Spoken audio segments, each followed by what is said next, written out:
Hello, Kawaii people! Have a nice day!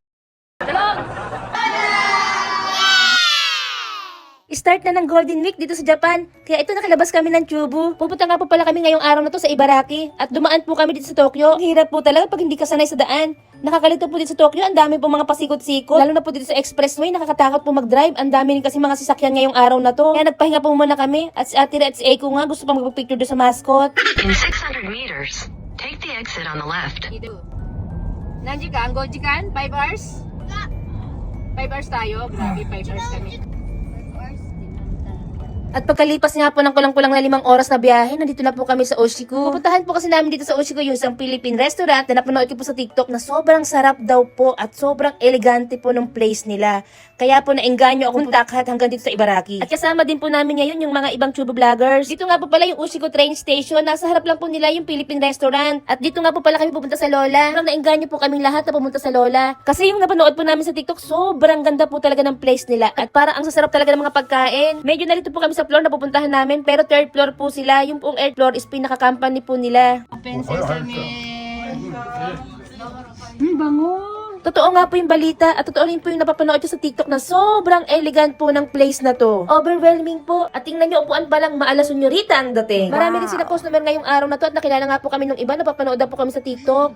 Hello po. Ang social talaga ni Lola. Tingnan nyo yung kanban pa lang. Ang ganda tingnan. Naka-reserve talaga kami. Bongga, diba? Actually, Kawaii people, first time po namin pumunta sa ganitong Philippine restaurant na sobrang social at sobrang bongga talaga. Lahat po kami nabighani. Kahit po yung asawa ko sobrang namangha o syari daw. Mamayanin daw po yung setup ng restaurant. At excited na rin po kami tikman ang mga menu ni Lola. Kasi balitang-balita nga po, ang sarap daw po ng pagkain nila dito. Sana nasa ligtas kami at lagi kami makakakain ng ganitong masasarap na pagkain. Amen. Ay, itadakimasu. Siyempre, ito po in-order namin. Sisig, bangus, sinigang, tilapia. Halos lahat po ata ng menu nila dito, tinikman namin. At totoo nga po talaga yung balitang sobrang sarap po ng pagkain nila dito. Kaya po si Ate Ray hindi napigilang umorder ng turon. Tulong na ano?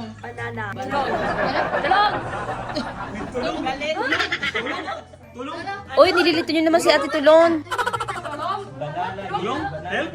바나나 토론かバナナトロン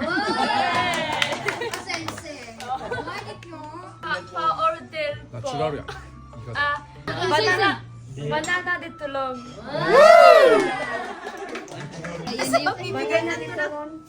Wow. Ano tawag dyan? Tawag? Banana de tulog.